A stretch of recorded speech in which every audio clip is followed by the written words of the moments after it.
Not all vampires drink blood. Some drain your energy, your hope, your light. Have you ever left a conversation feeling heavy, tired, or empty? There are those who live by the light and those who feed off of it. Of course, every soul carries light, but not every soul knows how to tend to their own flame. Some take from others to keep their fire burning, and they call them energy vampires.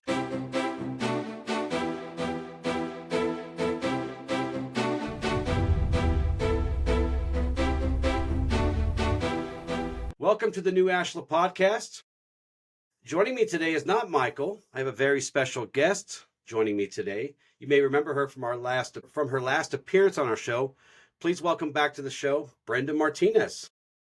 Hey, how are you? I'm doing wonderful, thanks. Great. How are you doing? I'm doing awesome. Awesome. Grateful. I'm on this side of the grass, right? Right. So I had to bring you on for this show because, of course, your extensive background in Reiki. I did it again. Reiki. I know. I'm that guy that does. They laugh at me because I do it all the time, and I don't know why. Because I try to read it in English, and it's not really a good English word. It's a funky word. It is. Someone's going to call me out because the last time we had you on, I played it off like, oh yeah, people call it Reiki, right? I can't play it off now. I done messed up for myself, but I had to have you on for this episode because who better to talk to about energy than you? So I guess I want to start this off by asking the question. A lot of people talk about energy vampires, but is that a really good way to describe what's happening? Are energy vampires real? The answer is yes and no. And I'll add to that. Do we walk away sometimes from someone feeling depleted? Absolutely. Is that person intentionally doing that depletion? No. Are we intentionally letting them do that? No. And that's where the intention part comes full circle. What is our intention when we're interacting with someone else, and where are our energy levels when we're interacting with someone else? Those are good points, because when you think of a vampire, it's somebody who does something on purpose, right? That's where it kept leading me to was, I don't think they do it on purpose. There might be a few out there that claim that they do it. There's always, we have both spectrums of light and dark. Mm-hmm. In all of us. Some of us are closer to the light. Some of us are closer to the dark. We all walk a balance between the both. There are times that I'm going to be around somebody and their energy is so electrifying to me that I'm going to want to plug into it. And depending on where their boundaries are, is whether I am actually taking that energy from them, or if we're really working together in that energy to enrich each of our lives. Those are great points, because what people call these energy vampires, I guess first, are they doing it on purpose? I would always tend to, like you, lean to the probably not. But people explain these experiences around these individuals. They seem to be constantly draining people with negativity or manipulation, or just this constant need for energy and attention. But I would think of the narcissist. Exactly. That's that. But again, what boundaries are we as the individual setting up and being aware of to be in the presence of that person? If you know that someone drains your energy, what precautions, what exercises, what things do you do as an individual before you get in their presence or while you're in their presence? Well, hopefully by the end of the day, we can give people some tools and some tactics for those people that they know. I love how you said that, because here we talk a lot about taking accountability for things, and especially accountability for the things that we have control of. We have responsibility to ourselves. We have a responsibility to others. So awareness is key to this. If you know these things are happening to you, and maybe, one or two times, okay, but you got to lock in when these things start happening to you. Especially if they're people that you may not have much of a choice to be around, like, if they're at work. So it's like, but also environments, speaking of work, can suck the marrow out of your bones, as I like to say. Yeah. Especially when they're toxic workplaces. We've all worked in places that just weren't good for us, right? Absolutely. Yeah. And there's many times that we're not even aware of how our energy may be low. You may have Hmm. not had enough sleep. You might not have eaten properly. You Right. might have, been on your phone or on the computer for so long, and then you come around someone that may not match your energy, and the next thing you know, you're feeling tired. Well, was it just that person, or was it all the factors that led up to that encounter with that person? Yeah, that's true. A lot of people are content with the blinders. They feel that there's a lot of symptoms, a lot of signs, but we like to put the blinders on and we like to kind of just push through, push through, push through. We did a show not too long ago about burnout where Michael was calling me out the whole show. And I was sharing my experience with burnout. I mean, I'm starting to come out of that. But yes, you're absolutely right.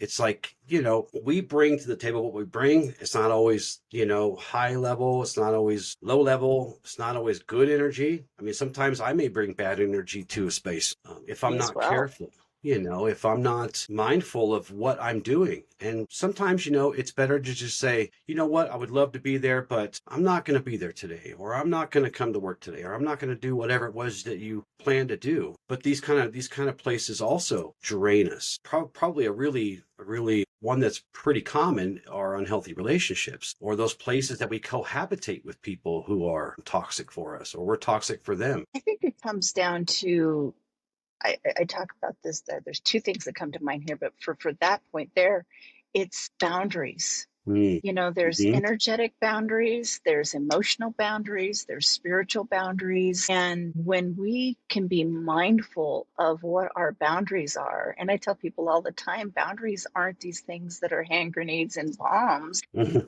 Boundaries are these energetic flows of where, if you know what you want, why you want it, what type of energy works great for you, then it's less likely that somebody else's energy is going to penetrate those boundaries. But if you are very loose on your boundaries, if you have no boundaries, you're going to be more susceptible to the people that quote unquote suck your energy. Mm-hmm. Yeah, And like I said, exactly. our last show, I'm a big component of radical responsibility. Mm, It's my responsibility to have those boundaries in a place. It's my responsibility to know what my energies are. And it's my responsibility if I'm around someone and my energy gets drained. right. It's not their responsibility. It's mine. And there are times, I'm human. It happens. But Mm-hmm. I'm not going to go out there and go, well, they're just an energy vampire. Well, what does that make me? An energy Mm-hmm. donor? Right. Right. Prey. I'm prey to them. Right. I know all this stuff. I have all this knowledge, but I'm not applying it here. And sometimes people can sneak in, right? Absolutely. Psychologically, we allow ourselves to get emotionally exhausted, and that runs a toll on us. And that one's really sneaky because we're so used to just, living, and we're so used to expressing and being authentic. And sometimes that just drains you too. Or as you said earlier, people who are narcissistic or people who are very manipulative. So And they exist, they you do. know. And They and do. we may not always have the forethought to put those quote unquote energetic boundaries up Right. prior. But if you start off in a place where, hey, I've got my boundaries put together, you're less likely to even be in contact with that type of person. You brought this up earlier, this kind of unbalanced energy exchange. And in many traditions, interactions have this potential for these vastly uneven energetic exchanges. Can you just talk a little bit about how that works and how we would know, or could we know? When you were talking about that, it made me think of law of attraction. Mm. Mm-hmm. And if your energy is wonky, if your energy is all over the place, you're going to attract all over the place type of Mm. energy. But and I can remember being in my 20s, and yeah, that was the energy I attracted because there was no control on any of the thoughts, any of the way that I presented myself to the world. So therefore, the world presented itself that way to me. But as I've gotten older, as I'm more aware of this, I may not always do it, but I've found that that wonkiness, that wonky energy of being in those situations rarely happens because it doesn't line up with who I am and what I've put into my life, the work that I've done. Right. So it takes work, you It know. does. Can we be susceptible as people? Absolutely. Can we not be? Absolutely. And it takes that radical responsibility too, because you don't attract what you want or what you wish for. You attract what you resonate with, what you feel. That's what you get. And it sucks for most of us because we don't even know what we're feeling or what we're resonating out to the world. So especially if we're allowing ourselves to, have this chaotic state of affairs and it could Think be of stuff. it too. What are the things that we ingest? What are you watching? What are Mm-hmm. you scrolling through? What are you focused on? What type of TV shows or reels or video games? All of those have a vibration to them. And our minds, our eyes, what comes into them doesn't know the difference between reality and not reality. Everything is reality. Right. It is, whether we want it to be or not. So it's being mindful of what you're ingesting.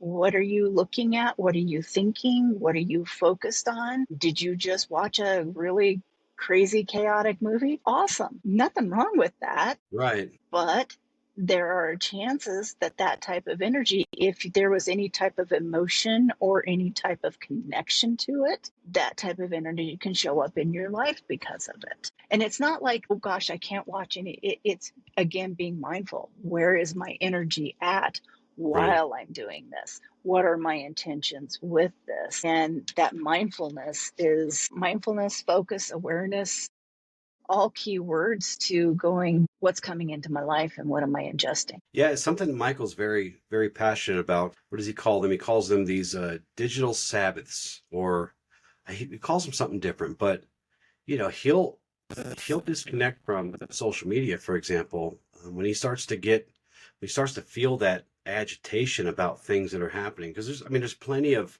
muck out there. There's plenty of things that are trying to separate us, not just from each other, but from ourselves. And they just want us to just constantly scroll and scroll and scroll, and every scroll gets worse and worse and worse, unless you're listening to this show. But Did you but know but, you it, can design but that too? even too much of me, probably not great. You got to learn. You got to get outside. You got to touch the grass, right? So Oh, yes. you Yeah. got to stop watching me for a while and go watch Brenda. But Or go outside and watch the leaves and the trees and yeah, the birds. that's right. But did you know that things like social media, your Facebook, your Instagram, your YouTube, TikTok, whatever your vice is, those are customizable with your energetics as well. Hmm. What do you stop on?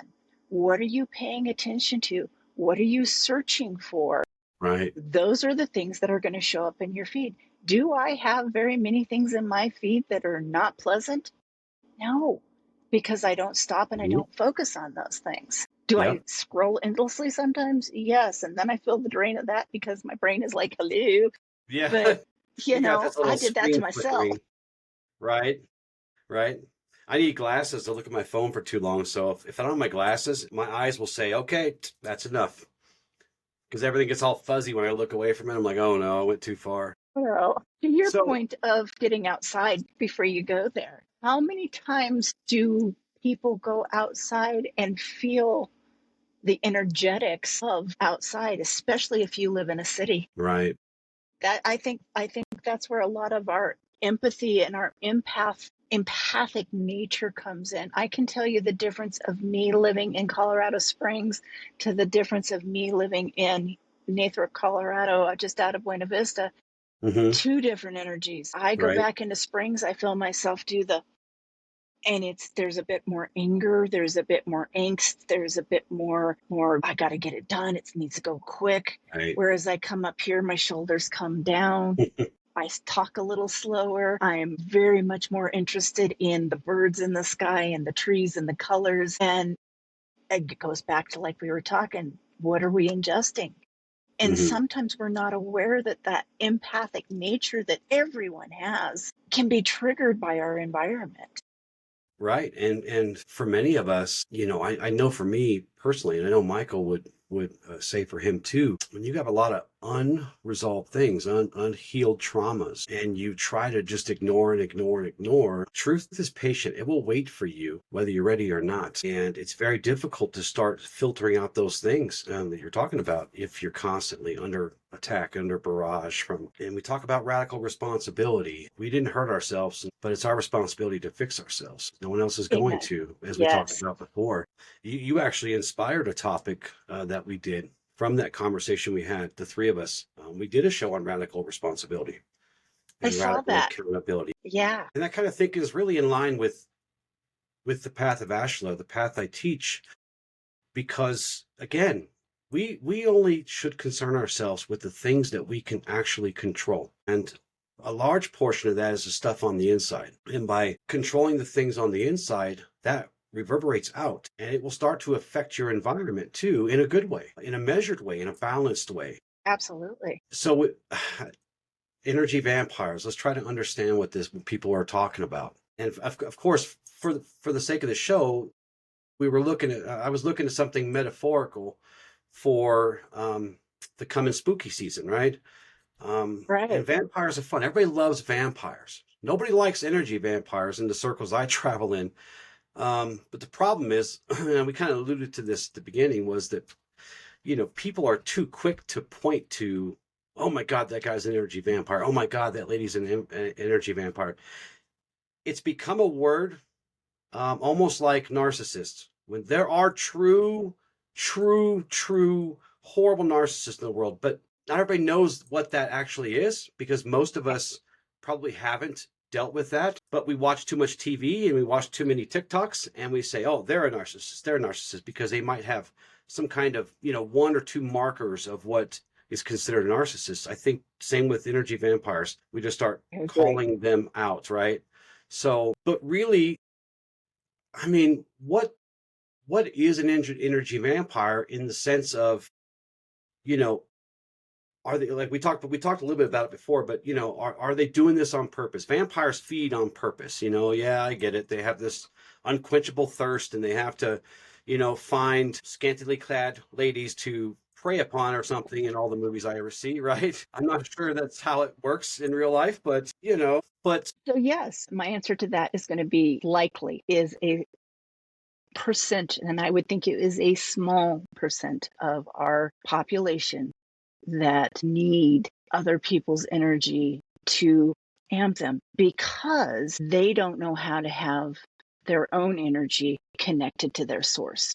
mm, They've pinched off that source energy so much that the only way to get energy is by attaching to someone else. And it's the someone else that allows them to attach that makes them not have to attach to their source. you nailed it. I mean, we're just going to be saying the same thing over and over again, I think, together because you nailed it. Because from my perspective, heaven is connection, hell is disconnection. And when you're disconnected, whether that be spiritually, physically, mentally, energetically, emotionally, you're in hell. You are in hell. And it's really hard to do anything when you are in a state of disconnection. And I think a lot of these people are people that are this behavior isn't something that they choose to do. It's something for the ones that know how to do it. Of course, it comes from this pain and emptiness and this disconnection from Exactly. source, from the force, as we call it. So when Yes. these people operate from this place of disconnection from the source, from their own inner light, from healthy patterns of giving and receiving, because they might really feel empty inside and they just can't ever fill up their vessel.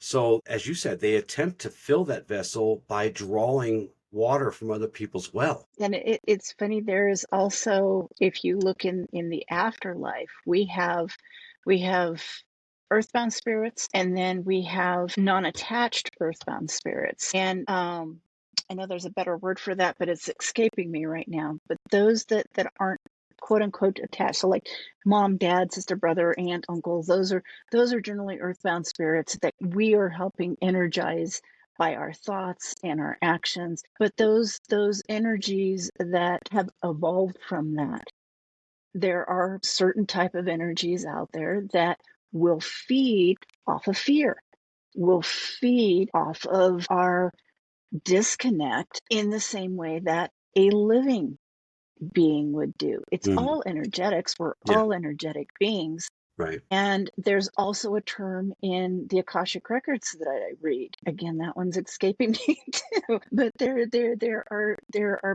past life and there are energetics of when we're connected to our source, when we are in alignment with who we are, talking, the energetics of being connected, there is a much less like chance of anyone else feeding into that. But when we are not, when we are drained, when we're looking at outside objects for our comfort, our health, our entertainment, it allows that energy in. You were talking about empathy earlier. I think this is why compassion is so important. Compassion for others, but compassion balanced with wisdom, right? Because we Right. can't allow ourselves to be consumed. We were talking about boundaries earlier. Cannot, because if I'm consumed, I can't serve anyone. I can't even serve myself at that point. So how important would you say compassion is for those who we know are just disconnected? How do we apply that to their situation? What comes to my mind is there's a difference between compassion and enabling. Mm-hmm. Compassion is having an understanding of where this person is, understanding that their path has taken them here, and how can I empower them from my goodness in seeing their wholeness to bring them, instead of, oh, I'm going to bend over backwards. Oh, you poor thing. Let me give you everything I own. Oh, you don't sleep out in the car. I'll sleep out in the car. It's Mm-hmm. we have to take care of ourselves first because we are the center of our universe.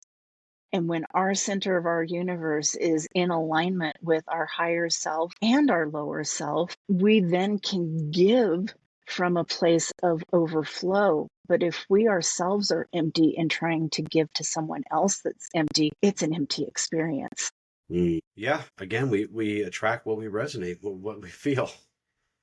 And, sometimes I just want to throw this in there. I just thought of this. Sometimes the person that's draining is in the middle of they're being drained. So they're trying to figure out how to recharge because they put themselves or they find themselves in a place or in a relationship or in a state of being where they're constantly draining too. So, being compassionate, as you said, but being compassionate with wisdom, erecting those boundaries and teaching them how to erect those boundaries too would be a good way.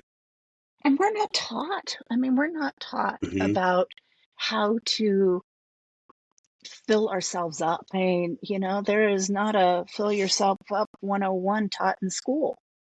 There And should it's be. generally no, and it's your home No, you either. usually have to pay a lot of money for classes like that when you're in your 30s. Yeah, 30s or 40s, Yeah, because yeah, you come to like, wow, I don't know how to do this.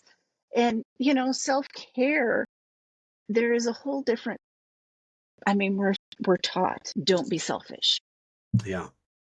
And we think self-care is being selfish, Hmm. when in truth, it's selfish not to practice self-care. And self-care isn't always a day at the spa. It Right. isn't always going and having a $50 dinner. Hmm. Self-care can be 5 minutes out of your day to meditate. Yeah, Self-care can be a hike in the woods or a hike around the park or a swing on the swing set, yeah. Read a you book. know, Yeah, reading a whatever. book, playing Yeah. with your kids, Hmm. dancing with your dog. I mean, Hmm. whatever the thing is that brings you into the present and brings you joy, because that joy and happiness is the thing that emanates. And if you're happy and joyful, how much energy is a vampire going to get from it? Are they attracted to happiness and joy? Are they attracted? They're going to be attracted, but they're less likely to be able to get it because they're on Right. a different vibration. Right. Yeah, I think that's one of the biggest takeaways here so far. It's, if they don't match if you don't have energy that they can match, it would be very difficult for them to get much, if anything at all, right? Absolutely. And again, that's not something that we're always taught. So, those times that you're feeling less energetic, those times that you're feeling maybe angry or frustrated or whatever those lower vibration energies are, be mindful of who steps in, who's calling you, Mm, what video is showing up, what neighbor that is generally so nice is yelling at their kids. mm, And notice how that impacts your energy. And then a technique that I love from Reiki is Kineko. And it's taking your right hand on your left shoulder or your left hand or on your whichever. You start whichever direction you got. But hand on the shoulder, sweep it across your body. mm, Hand on your shoulder, sweep it across your body. And then sweep that energy off. But don't stop there. Be mindful. What do you want in your energy? I tell people, a lot of empaths that I work with, a good thing to do there is then put mirrors all the way around you. Put those mirrors first in so that it's absorbing your energy. You're feeling good. You're bouncing your energy off of you. And then point those mirrors out. mm. Now your energy is contained in here, and those mirrors are bouncing anybody else's energy off of them. Wow, that's a good one. I hadn't heard that before. I do that one sometimes when I go into grocery stores because I can be highly empathetic. Mm-hmm. Just with the Reiki training I've had and then the dimension work that I do, I can tune into people very, very easily. Mm-hmm. But I'm very good at my boundaries. I'm very good at being, this is my energy. I know Right. my energy. But there are times I've not slept. I've not Mm-hmm. eaten well. I've not done my meditation. I've not been for a walk. I've not done the things that fill me up. So I'm walking around as this empty vessel. And those energies go, let me help you fill that up. As soon as you realize it, whoa, okay, that's not my energy. Yeah, Take it what is off, this, right? put it out. Yeah. So there's an axiom I want to share that ties into what we're talking about right now. And the axiom of light is decay comes from complacency. And this one's important because, again, this goes back to that radical responsibility. If we ignore these unhealthy things, these unhealthy dynamics, doesn't matter if it's a person, a relationship, a place, our bad moods, not sleeping or eating right. If we keep letting ourselves be drained this way, and we know it and we see it and we feel it, and we decide not to erect those boundaries for those people, places, or things, and when our spirit starts to kind of get mucky because of all that bad juju we're putting in or allowing in, we're not putting it there, we're allowing it. And things like fatigue grows into resentment, right? Or despair. Some people, if they do this for too long, I've seen that people even lose a sense of their identity sometimes, or they drop away from their purpose, or they drop away from things that brought them joy. So, awareness and action are how we keep these things away from us, one way or the other. And that's boundaries, of course, is what we're talking about. Yeah. Something that just came to my mind while you were thinking about, while you were talking about, what if we are our own energy vampire? Yeah. What if we're the ones sucking the life out of ourselves? What if we're the ones by the things that we're ingesting and not doing, by not doing your meditation, by not doing the gratitude, by not getting out into nature, by not paying attention and being grateful for the things that are in our life? We're sucking the energy out of our own self. I think that's probably more likely than not for a lot of us, simply because a lot of us don't do that inner work. Again, this goes back to not being taught how to do this stuff. We're really good at being taught on how to interact with society and these things that were built. We're very good at being domesticated, right? Yes. We're not great at understanding on a deeper level or on a necessary level these agreements that we make with the world and with other people and with ourselves, simply because no one taught us how to do introspection or, sit quietly. And I don't mean just, sit in stillness, sit at peace, no matter what's going on around you. And yeah, it takes a lot of practice. Some of us get it much earlier than others. It took me, I don't know if we talked about this on the show You Were On with us. Meditation was very difficult for me to learn. But once I got it, it was like, wow, I wish I'd been doing this the whole time, even as a little lad, you know what I mean? So, because it's so impactful and so powerful when you can sit in stillness in peace. And again, it's not, quiet means peace. Oftentimes it's been my experience that the most peaceful I've been is when it's been the loudest around me. So, because that's a thing that comes from within. Doesn't matter what they're doing. Doesn't matter what's going on. So yeah, I think you're right. I think that might be more the case than we think.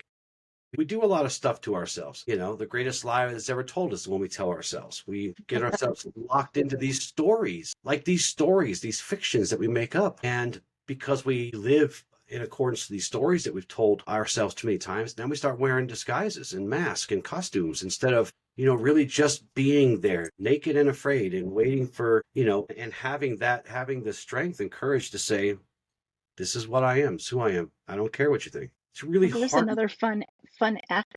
Pardon me, I didn't mean to interrupt you. Oh, no, you're there. good. You're good.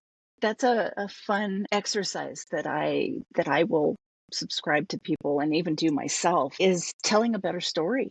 Mm-hmm. Sitting down and doing the what if up game of, what if my day went fantastic? What if I have more than enough time to meditate? What if I get to and from everywhere I'm supposed to go today in record time? Or sitting down and going, I've had the best day. This was an amazing day. I did this, this, and this. And is that story true?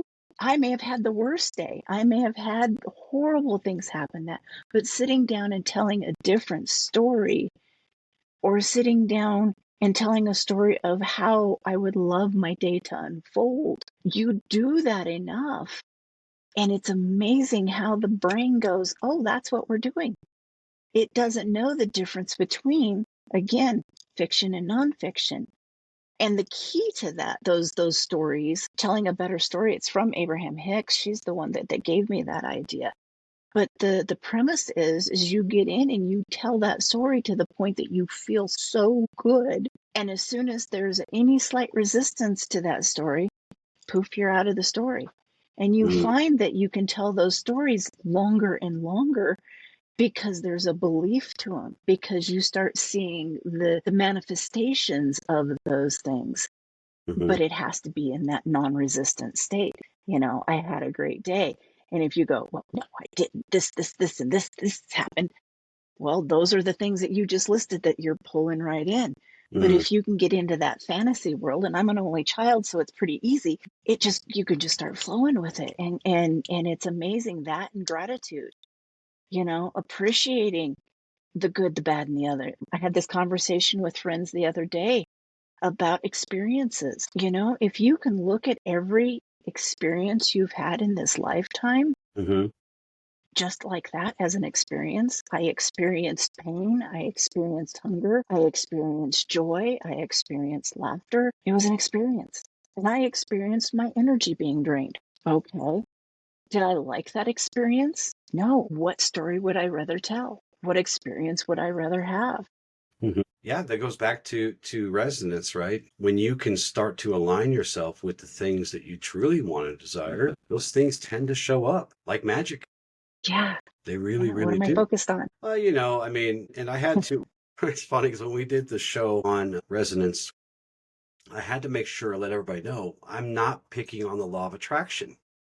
I'm picking on how most of us practice the law of attraction, and we're not doing it right. We're not doing it good. Because because if you're not careful, if you say anything about the law of attraction that isn't, oh man, they light the torches and they come with the pickaxe or the pitchforks, and you start to feel like Frankenstein.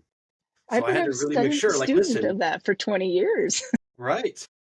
Well, a lot of popular culture was built up around things like The Secret. Absolutely. There's so much more to it, though. There is. It's not this surface level, I think it and it's going to happen. I have to think it. I have to feel it. I have to visualize it. Mm-hmm. I have to make space and believe it. And then the hardest part of all of that, letting it go. I have no attachment to it. It amazes me how many people I talked to over the years about the law of attraction, especially when The Secret was really popular.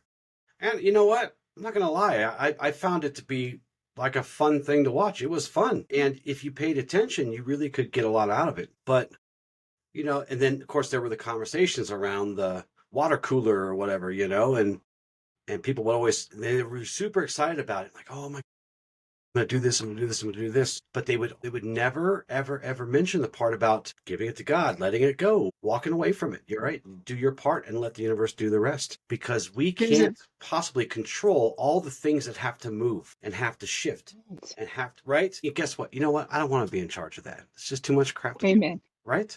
So, I got I enough got things other with my things own to life that I do, can. right? Then move things around. I just want to put my intention out there. I want to put my heart and soul into it. I want to align with it. And by the way, that process of alignment makes it's a double check for me if I even actually want this thing, right? Because be careful what you wish for type stuff, right? So yeah, but nobody ever talks about the letting go. And that, like you said, that's the most important part. It's the hardest part. It's the secret behind the secret. Yes. There's actually a video out there from Abraham Hicks about the secret behind the secret. Abraham was supposed to be in the secret. And as Mm, soon as she decided that she didn't want to put the word vibration into the mm, secret, yeah. Esther Hicks said, I can't be a part of that. But there was Good a for her. reason. I mean, we as a society weren't ready Hmm. for vibration at that Right. point in time.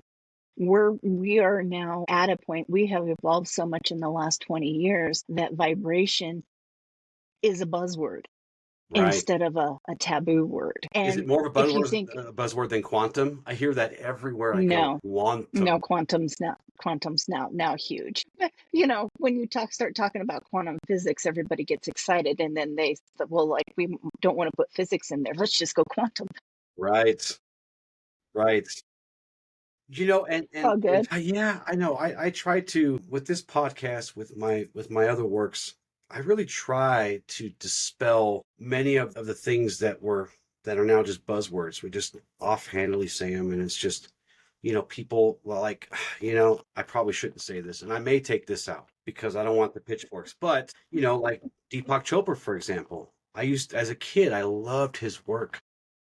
Me too. It's very inspiring and stuff. But then, like, this book talked about quantum, and then like several books after that, it's like the publishers just forced that word into every sentence, and it's just like The new one, well, along with quantum now, is portal. Everything's a portal. portals. Yes, there's an You know, portal. Like not hearing the word astral for so long.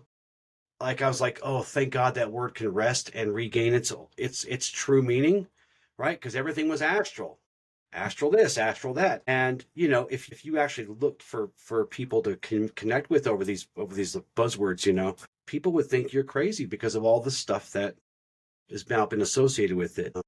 well, it's no different than energy vampire. Yes, Energy exactly, and vampire that's has been a exactly big buzzword for many. There are books about it. There's right. podcasts about it. There, and the key to all of that, though, is how awesome is it that the awareness, even if these things are buzzwords, there are people that are catching on to the Hmm. energetics behind these things. Yeah. And there's so much information that if you can trust your boundaries and trust your energetics, finding the things that resonate with you, Hmm. and what resonates with me may not resonate with someone else, and that's okay. Yeah. And if Right. quantum is what brings them into resonance Mm. with something that you or I say, or someone that they admire says, awesome. But it's the commercialism that's behind it. It's the capitalism that's behind it Yeah. that gets disheartening as someone that is aware. Yes, and I mean, at the end of the day, that's why shows like this exist. Having you on, especially for this episode about energy vampires, we have this kind of conversation that dispels the myths around it. And yes, we do burn out. Yes, we get the life force sucked out of us, or we give it away, or. But if the word energy vampire helps wake them up to what's happening to them, I mean, at the end of Beautiful. the day, who am I? I don't actually care what words they use, to be honest with you. My job is to help them understand what these things really mean. And maybe I'll learn something from them. too. So yeah, I mean, the meanings of the word may have been, some of the meaning may have been lost over time and overused to the point where, people use them in ways they're not supposed to anymore, or they shouldn't. I shouldn't say supposed to, but shouldn't, because they don't, I don't think that word means what you think it means type thing. But that's why when these things happen in our presence, we have to say, okay, that's cool. I love astral projection too. What does that actually mean to you? And then we have these conversations where we actually come to an understanding, where I get to know them better, they get to know me better, and somewhere in the middle, we come to an understanding of what astral projection actually is, for example, or quantum. I love that sentence. Yeah. What does that mean to you? Yeah. What does energy, to your audience, what does energy vampire mean to you? Look at it. Look at that definition that you've come up with. What are your beliefs behind that definition? What are your experiences behind that definition? And is that something that feels good to you? Awesome. If it's not, awesome. Because both of those give you information as to what you might want to take action on from there. And having conversations where you can ask someone else, what does this mean to you? Like you said, then you have the opportunity to learn and maybe explore something that even you hadn't thought of. Exactly. Growth doesn't happen in these echo chambers, right? They happen out in the wild. That's where they happen, through experience. And it just necessarily mean go talk to your local grizzly bear, but talk to as many people as you're comfortable with talking to. Discernment. In your case, you might have trouble finding people now that you're out there in the. I'm still in the spring, so when I want to get away, I just go up to Monument or a little past that. Well, I have a great network of friends and whatnot in this whole world that I get to have these beautiful conversations with. To your point, though, having these conversations, discernment is a key in that as well. You're not going to talk to your electrician about your plumbing. Right. Why would you talk to your grandmother who is completely Catholic or whatever about quantum physics? Right. You find the people that at least have an understanding, a concept of it, so that there is an intelligible conversation Right. with it, instead of just being met with this force against what you're saying and coming away feeling like that was not a conversation. Having conversations, being discerning of who you're having the conversation with, is just as important as having the conversation. Yeah, no, you're right. I just always caution people about there's too much agreement sometimes. There's too much of it. If That's you're out true. of balance, because if all of you are wrong and somebody doesn't break that illusion and say, hey guys, I went out there, it's crazy, but I learned something and I want to share it with you guys. If they're not willing to listen, nope. We live in our little box and it's not good for them either. So, but discernment is very important, especially along the path that we teach here. Discernment is one of the keys to wisdom because, like you said, I'm not going to talk to a plumber about, how to get to the moon or something. I'm not going to do that. They may know something about it and we could have a fun conversation about it, but try to have these conversations with people and I'm not saying go out and fight with people who are, exact opposite of you, but do your best to try and let yourself hear things and experience things that make you uncomfortable little by little if you need to. Now I can walk into a middle of a whatever and it could be something I don't even associate with at all, but I can listen to it without being crushed by it because it's like, well, I have a lot of compassion, but I also have a lot of empathy, but I also have a lot of discernment and I have a lot of these things where it's like, I don't need to agree with somebody to learn from them. In other words, at the end of the day. Oh, amen. Yeah. Yeah, I couldn't agree with you more on that. I think that's a cocktail. It's a cocktail of the discernment, the curiosity, the compassion, the empathy, the willingness to be quiet, to hear what someone else has to say, and then form your response instead of having a reaction to it. Responding, not reacting. Yeah. Which is sometimes easier said than done. It's so hard to do. No, it's so hard to do. If you've ever had kids, anybody who's had kids understands that Because like if I'm at the workplace, for example, and I have somebody that's picking on another coworker, I can kind of get in there and say, hey guys, let's not do this. Let's talk about this. Let's figure this out, whatever. But if someone messes with your kid, what happens? You go Yeah, you rage become that monster. mama bear that we were talking about. Right. Yes. You don't, there's no discernment there. There's no, you want to murder, death, kill because that's your baby. You're messing with my baby. Even when they're Yeah. in their 30s, they're your baby. Yeah. So what are Yeah. some good practical things we could do to kind of protect ourselves from these things? Protection. That's such an interesting word to me. It I've is. gone on the spectrum of protection, the quote unquote protection. Mhm. I have come to the place where I do not believe that I am in need of protection from anything. Right. I will set protection or boundaries to preserve my own energy. And if I'm coming from a place that I need to be protected from something, that's an outside force pushing in on my energy. And there is no such thing in my universe. Hmm. Doesn't mean it doesn't happen, doesn't mean I have those thoughts, doesn't mean that I'm not human and it goes there. But when I am in my awareness, when I am in my right mind, I know that there is nothing that I need to be protected from because what I have inside of me is that protection, is that boundary, is that beautiful bubble. Mm. Doesn't mean that I don't call on, say, Archangel Michael or God Spirit Universe, my guardian angels. Those are energetics that I believe intertwine with my energy to up level my energy, that thus up levels what I come in contact with. Right. What about those basic kind of day one things that we learn, not at school, of course, we should be, but like those basic shielding or grounding or clearing exercises or techniques or whatever you want to call them. Are those good to? Grounding, love. Grounding. Grounding can happen when you eat. Hmm. Grounding can happen by taking your feet and putting them on the earth. Grounding can happen by your hands in the soil, by touching a tree, breathing air, being mindful of the air going into your lungs. Those are some grounding practices. Just being out in nature and being mindful of it. What were some of the other things that you said?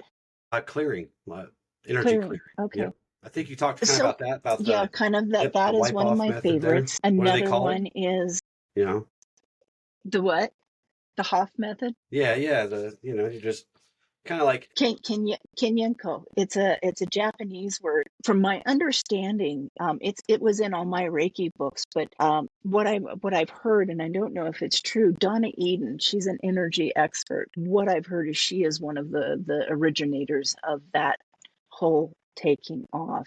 mhm. But cleansing can be just as simple as your mind going, I release everything that's not mine. I release energies that are no longer serving me. I release this connection that I have to this person, place, or thing in allowance of my own energy to come in. Yeah. We are such powerful creators, and we forget that we don't need somebody else's permission or somebody else's help to cleanse, to move energy from our own bodies. You are the authority of your life. Hmm. What you think matters. That very word, think into matter. Think into something happening. There is a substance to that. And that clearing can happen just by going, I disconnect from that. I release it. I dissolve it. I move it through my body, bringing it from the top of my head down to the bottom of my toes. Hmm. Meditation, awareness, mindfulness.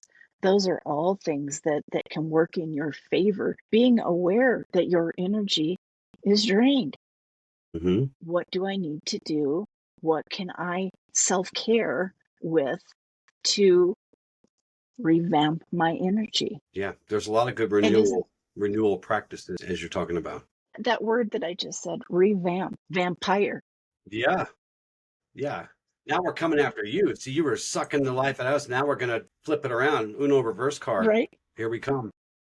I was like, ooh, vamp. Yeah. So how do you revamp instead of vampiring yourself? Mm-hmm. How do you vamp yourself? How do you bring that energy into you Nice. instead of giving your energy away? And I'm glad you brought up this isn't about like paranoia, right? Or trying to control the things that are happening around us, because of course that's not our business. It's not our concern. We can't control it anyway, right? But these kind of practical things that we do, whether it's the shielding or the grounding or the renewal or the shaking off, right?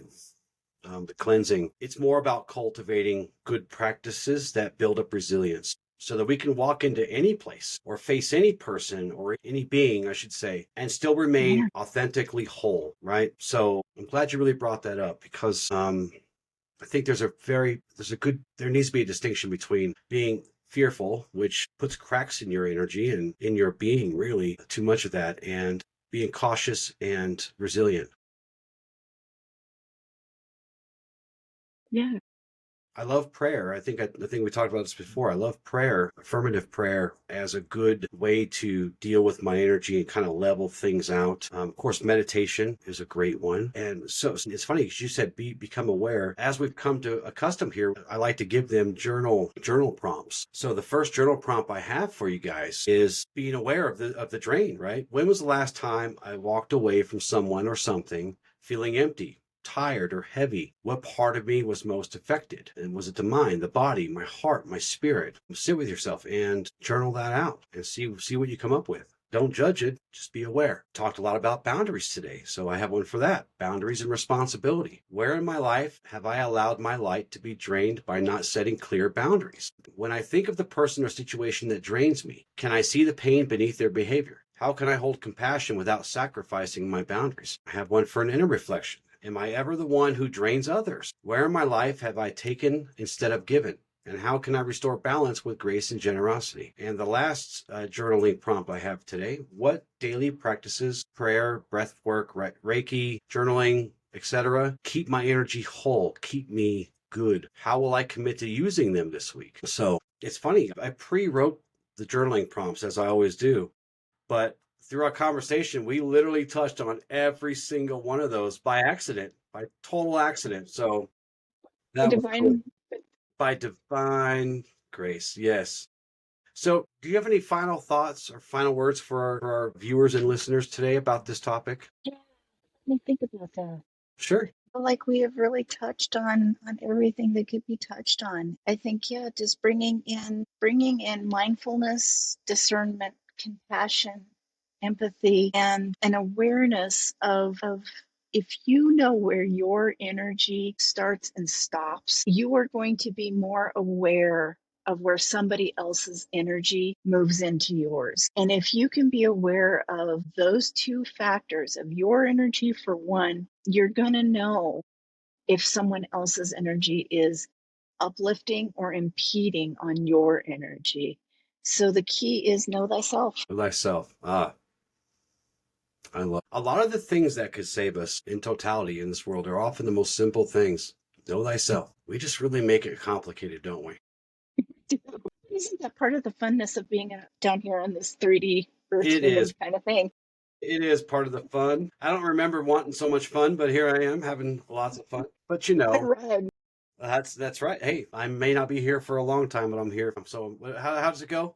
I'm not here for a long time. I'm here for a good time. Yeah. And if I'm not sliding into first base with mud and dirt on my face and my shins, am I doing it right? Right. Exactly. So today we've really explored kind of this reality of energy drains, and these things aren't myths. We had fun with the myth of the vampire and things like that. And if you still describe them as that, you're great. You're fine. It's okay. Yeah. It's fine. So we've talked about how to kind of become aware of them. We've talked about how to become more resilient against them. We've talked about how to deal with this compassionately, empathetically, but radically responsibly, right? Well, I'm using a lot of Lee's words here. But so anyways, but the truth is every interaction is an exchange of energy. Every single kind of, it doesn't mean they're bad, doesn't mean they're good. It's just, You are exchanging energy. We have exchanged so much energy today doing this show, and we're exchanging energy with you in a way too. So, but the way of light calls us to be responsible, to tend to our own light, our own flame, and try not to take from others, and to walk in respect so that we don't allow ours to be consumed. So such a great conversation today. I knew you were the right one for the job. Plus I've been itching to get you back on the show because I had so much Awesome. fun the last time. So, but Same. So thank you for having me back. This was of course, what's going on at Soul Deep Life? Are you really busy? You just jobbing it really hard lately? actually things have actually been pretty I don't want to say slow, but slower than they were earlier in the year. And there's a lot of energies that are happening around the world right now Yeah. that are contributing to that. But I am also in the midst of creating some new modalities for myself and my clients. And that too has that pause kind of Mm-hmm. energy on it. I've had some things break through. Today was one of them, and I'm restructuring my business as a whole. So it's kind of fun. The one new offering I do have is called Key Traits, Mm-hmm. and it's instead of looking at the things that are wrong with us, those emotions that are trapped, it's what traits are you not embracing that would benefit you greatly to embrace. Yeah, this is a year of rebuilding for I think a lot of us, which is interesting. Kind of not stripping away all of the old foundation, but really, really just taking a good look at it and filling in the cracks and making sure that we can build again off of this. We're certainly doing that over here. Our website is up and it's slowly getting more stuff in there. Brenda's over there, if you check it out on our Soulful Connections page, so you can connect with her and all her offerings and stuff. So thank you so much again. I love spending time with you this way. I wish Michael could have been here, Me too, but but this worked out great. yeah, no, it's okay. I'm gonna tease him a little bit later. Say you missed it. You missed the greatest show ever, and I'm gonna block you from listening to it so you can't hear it. But thank you guys so much. Really appreciate you coming in. And until next time, with love and gratitude, ad lucem.